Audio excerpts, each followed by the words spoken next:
Hello everyone, welcome back to my channel, the place where we talk all things records. Now today's going to be a Beatles vinyl collection update. Now I feel like I haven't done one of these for a while, but it's because I've been trying to show sort of more different stuff on the channel, so let's waste no time in getting back to some Beatles and let's get to it. Now firstly, the most special thing in this lot, out of the whole thing, was this Remix 11 XEX 606-1 Side 2 Matrix of Revolver. This is my second copy, which I'm so lucky to get, because I got it in this whole lot, and this whole lot only cost me £46. So I got it basically for a fraction of the price that it might have cost. Now the sleeve that came with this record was a bit more sort of battered up, so I found a nice clean EJ Day one in my collection, which I put with it. So that's nice now. I'm just so happy to have a second copy, and I was surprised how sort of easily and cheaply I managed to find it, because it was described in the description of the listing as a 2-1. So it's just, I'm very glad to have it. I'm kind of surprised actually that I managed to get a second copy. And it's overall okay shape. Some surface marks and it does need a clean, but I've tested the most important track and it plays through. So I'm super happy whatever the rest of the tracks play. There's side 1 matrix of dash 2. Then here we have the side 2 matrix of XEX 606-1, which hopefully will show up. It's kind of hard to get because of sort of how small it is, but overall it's pretty tidy. Not bad actually. Like I said, I'm still yet to clean it, but overall it plays okay through, just pre-cleaning. The main thing I'm cleaning is because it's got a bit of surface noise, which I'm sure is caused by there's quite a bit of compacted dust in it, if that makes sense. So super happy to get that, and I'll give you an update maybe of how it plays after the cleaning, but so happy to have two in my collection now. Like I said, one I can reference and one I can kind of keep as a nice preserved copy. And especially with the recent Revolver news, it might hike prices up, so it's just very lucky that I managed to find it actually. So here's the rest of the lot. It's kind of a mixture of things. This is a mono first pressing on yellow black of A Hard Day's Night. Didn't have a cover, but I was not worried about that as I've already got a copy in my collection which is with the cover. And here we are. This one's quite dirty, so I do need to clean it, but overall again it's not absolutely dreadful. I've seen a heck of a lot worse. It's the 3N of course, which most pressings had, I believe. Chubby font, so the first variation. And yeah, overall pretty good. Some surface marks, like I said, and dust, but I think after cleaning that should improve quite massively. Haven't play tested it yet, of course, because it's too dirty, so not too bad overall. Nice to have just another copy, just in case something happens to my other one, and maybe I can find a spare cover that can go with it. So happy with that one.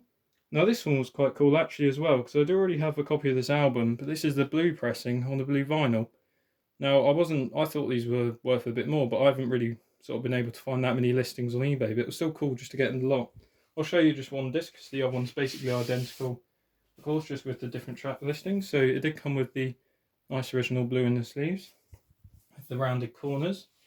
And here is a blue vinyl pressing. Now, it sounds pretty good, actually. Again, I might need to clean this one, because there is a bit of noise in places, but overall, it's pretty clean. It's just, I have heard about this sort of pressing. And I believe this one did have the HTM and the dead wax.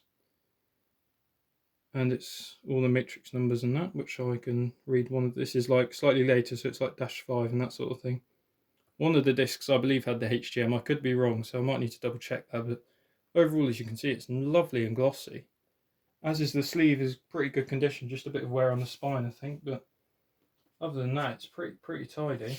So I'll get the other disc out. Actually, I know I said I wouldn't, but it's worth showing because it's in pretty good shape as well.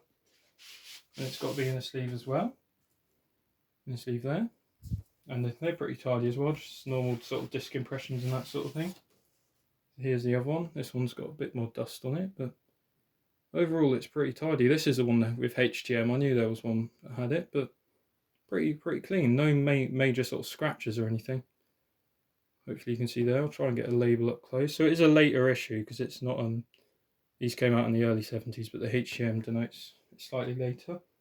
And of course the blue pressing didn't come till, like I said, not much later, but till later on. And this is just a standard copy carrying on with this theme of the albums. Standard later copy again because it's got HTM and the dead wax. And I'll show you I might as well show you one disc. Yeah, just a standard copy of that, which I do already have, but I'll see if this plays alright and then I'll either keep it or sell it on maybe.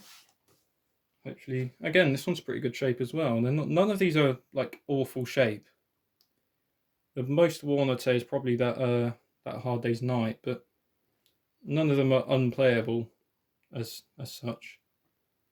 And there were a load of singles and a couple of EPs, which I'm going to probably show in a separate video just because there's a fair few kind of duplicates and stuff. But these were the main albums, and of course the main reason I bought this was for that copy of Revolver.